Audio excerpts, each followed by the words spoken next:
Hey folks, Doug Blake with Body Design University. In today's video, I want to talk to you about warming up. There's generally two ways that we warm up the average client, right?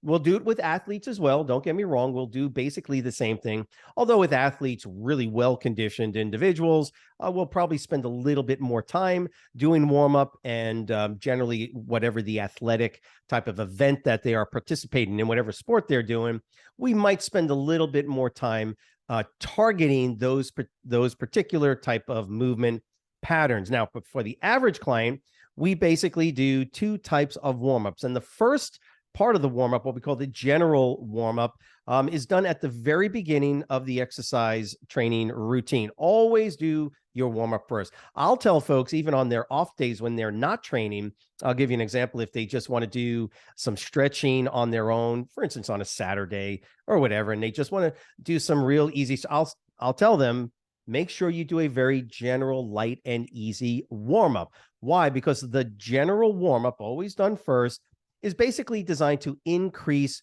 core body temperature, half a degree, something like that. That's enough, by the way, to make it a little bit easier then to perform whatever exercises you're going to be doing for that workout. Now, in general, after the warm-up, we're going to do a stretch. So just so you know, you're warming up, you're doing your stretching, and that allows you now to move into the actual training. From a resistance training perspective, it's always a good idea to increase core body temperature. So that's the first, we call it a general warm-up. And when we say we're warming up, that's generally what we're talking about. What are some types of general warm-ups? They fall into the category of what we call calisthenics, right?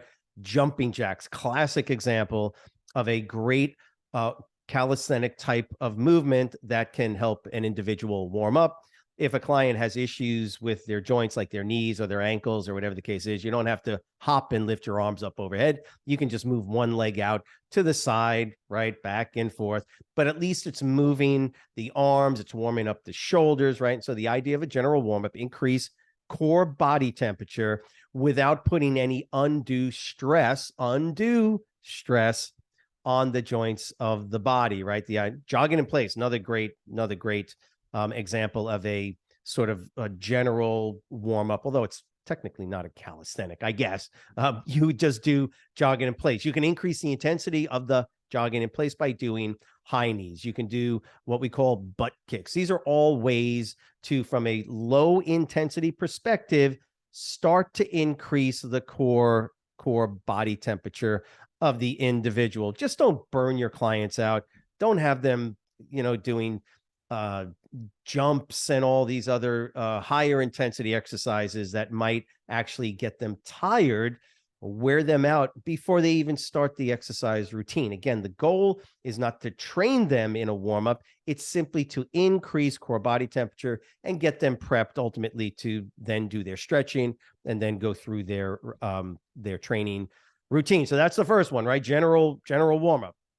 The second is what we call the site-specific warm-up. Now, this is often overlooked, right, by trainers when it comes to now doing resistance training. And by the way, I don't care if it's super light resistance training or, of course, up to more intense, higher intensity resistance training with heavier weights. It's generally a good idea to, before you start using repetition ranges in the 8, 10, 12, 15, or whatever, and using loads that allow you to do those rep ranges, it's a good idea to do at least one, perhaps more, depending on what type of conditioning the client is in, but at least one set of the exact exercise you're doing, but with very, very light, relatively lightweight for the individual.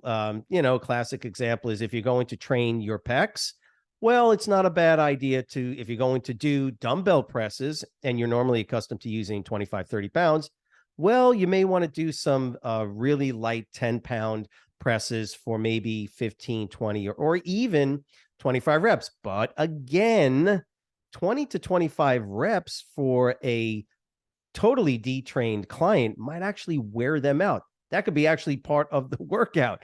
Again, the idea is that we would do a relatively light, lower intensity warm-up set. So you get the idea. General warm-up has a overall general increased metabolic rate by increasing core body temperature, right? Calisthenic type of movements. And then once you hit the specific muscle group that you're training, you would generally do a set to, quote, warm up the joints. Okay, I'll go with that. That's fine. Really, it's what's known as a site-specific warm-up. So general and then site-specific.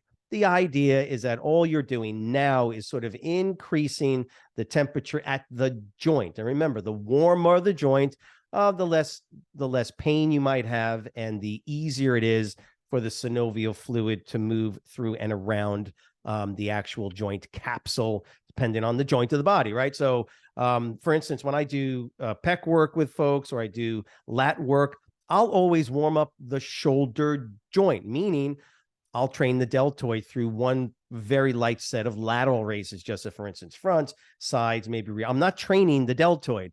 What I'm doing is I'm trying to increase the temperature of the shoulder joint. And then I may do a very, very light set of, say, bench press or dumbbell press. So you get the idea. Two components to a warm out performed at different points, right? The general warm up performed at the very beginning of any exercise session.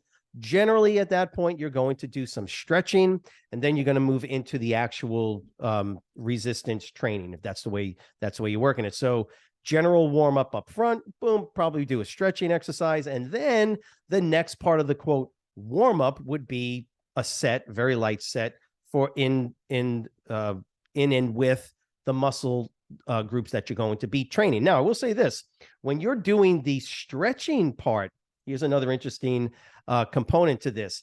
With athletes, for instance, I'll do like ballistic stretching or dynamic stretching, which itself acts as an additional sort of warm up for a particular joint. Don't be throwing ballistic stretching at your detrained clients. It's not recommended. Dynamic stretching, sure, but you got to do it correctly. So just keep that in mind. I prefer active or active isolated stretching, but that's another video.